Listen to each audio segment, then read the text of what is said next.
favorite nanny to my son.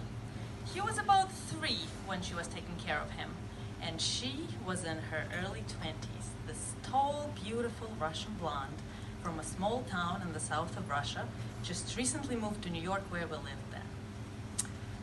This one time, I noticed the Bible on my dining table. As a liberal agnostic Jew living in Brooklyn, I had no reason to have the Bible in my house, but I did. An illustrated children's version with a glowing picture of blonde baby Jesus. We Jews, we just don't do baby Jesus.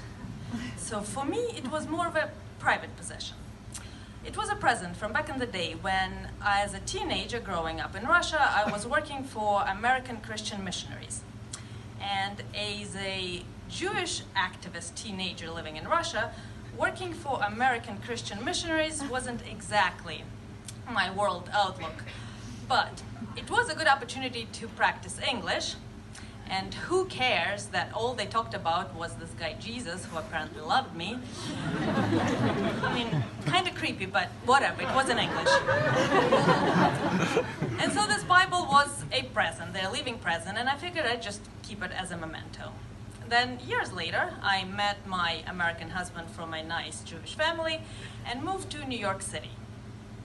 Dasha, soon after she started working for us, was telling us all how Christian she was and how she goes to service every Sunday. And I was talking to my husband one night and saying, I mean, I like her. She's one of our best nannies, but all this Christian talk, like, where is it all coming from? Why?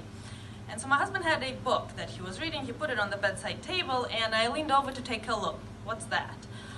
And he goes, oh, that's that new author that everybody's buzzing about, the new one, the Christian fundamentalist one. So obnoxious, but a very entertaining read. You should check it out. Like, huh? You paid our money to this? But wait a second. This has been our bedside table all along? Do you think Dasha saw it? And now she thinks that we're Christian fundamentalists?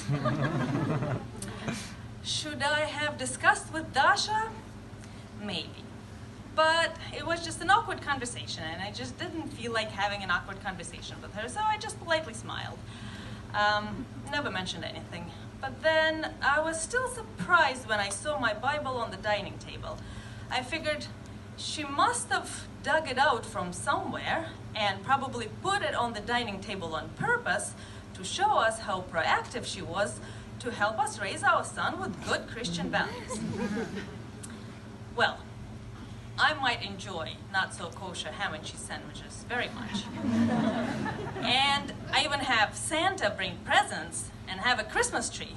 But I am Jewish. We Jews, we just don't do baby Jesus. So I talked to my husband and I said, shall we tell her not to?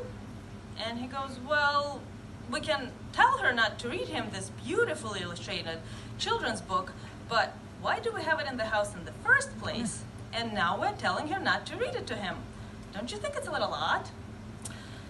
Why don't we just hide the Bible? And she's gonna have to stick to Winnie the Pooh. Great idea. Very mature. So I hid the Bible, and this seemed to have worked. Great, I don't have to discuss with her.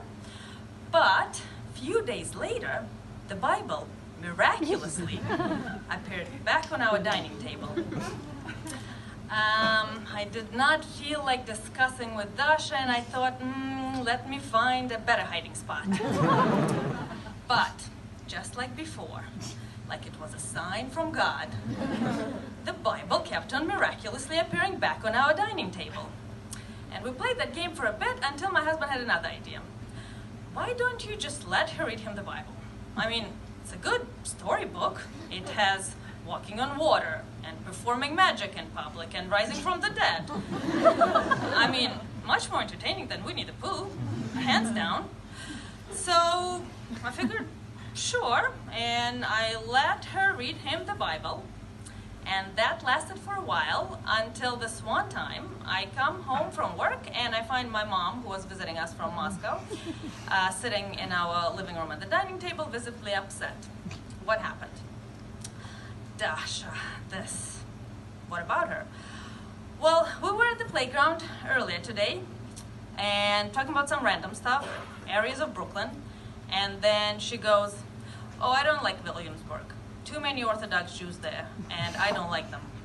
Hmm? You don't like Orthodox Jews? Oh, no, it's not like that. No. Jews in general. I don't like Jews in general.